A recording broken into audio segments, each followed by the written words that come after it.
Hey, good morning everybody. What's going on? Welcome back to the channel. Thanks for joining me today. So today I'm going to go ahead and give a little bit of an update on the truck. We've done some things that I want to go ahead and show you, which is going to then lead to another video. But I think you're really going to like it. I did do a few things a little bit differently than I wanted to, but I'm really happy with the results, and I hope you guys are too. Please go ahead and leave your comments down below about what you think. And if you're here and you're interested, please go ahead, consider hitting that subscribe button. It really helps me out, and it really allows me to bring this kind of content to you. So without further ado, let's start up. All right, and here we go. I went ahead and I got some new shoes. These are new. These are Fuels. They're called Fuel Covert. They are 18 by 9s with -12 offset. Yes, I am still running the 2-inch spacer in the back and the 1 1/4-inch spacer in the front. You can see that my poke is not that bad. They stick out maybe 2 inches here. I'll go a little easier when I do it this way. You can see it's not that bad. On camera, it's nowhere near as wide, but in person, they look fantastic. We're still running the 6-inch lift. We went up about 1.5 inches on the lift from the bottom of the front of the ground, so that's great. These are used. You can see that the tire tread isn't that great here, so I'm going to roll on those for a little bit until I can find some new ones. I'm going to probably go 2 used tires for the rear, keep the ones in the front for now because they're about 6 to 7 millimeters. And then once I'm done rotating all those and I get down to a point where it's too much, then I'll go ahead and swap them out. It's really hard to find this. These are Goodyear Duratrax 275 70/18s. For some reason, this is just not an easy to find used tire. So as we get into it, I'll sort of walk you through some things. But what I wanted to really talk to you about today was the driver's quality and what I'm noticing. Now, I'm going to do a full video on MPG to sort of walk you through all of that. And I'm going to do a full video on the actual process of getting these bought and mounted and all that. But I do want to give you just a little bit of an update here. So the tires themselves, while I bought them used, I found them on online used. And while they are used, they are in great quality. There's not a ton of scratches. You know, there's really not a lot of issue with these. I mean, they're $370 new.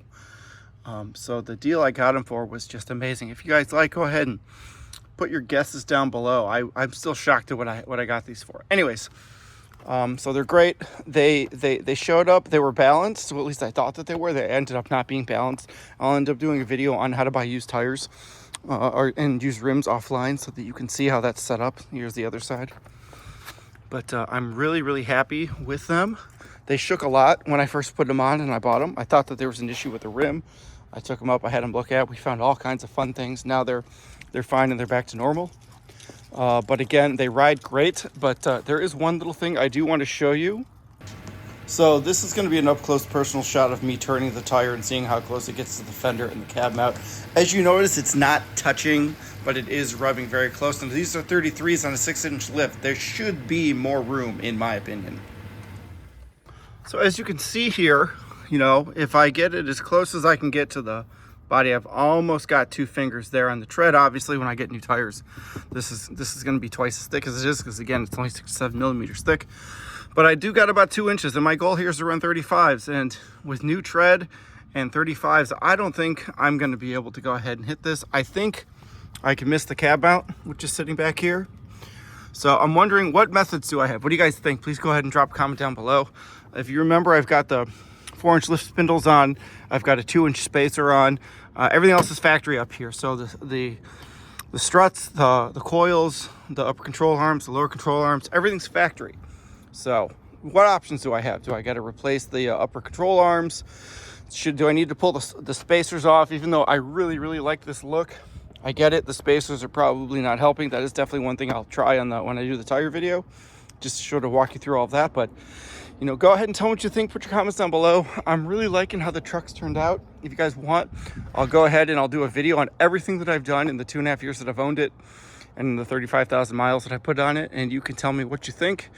And maybe what I should do next. So please go ahead and put those comments down below. If you are not subscribed, please go ahead and consider hitting that subscribe button. We're doing all kinds of fun things to this truck on Daddy's Workshop. And at the very least, if you're enjoying this, please go ahead and hit that thumbs up button as well. It really helps me out with the YouTube algorithm. And I want to be able to bring more content to you. And as I get more subscribers, I can do more fun things. So as always, if you enjoyed this, I'm super happy and I'm grateful that you're able to join me today. And if you have any questions, please go ahead and put them down below, and have a fantastic week.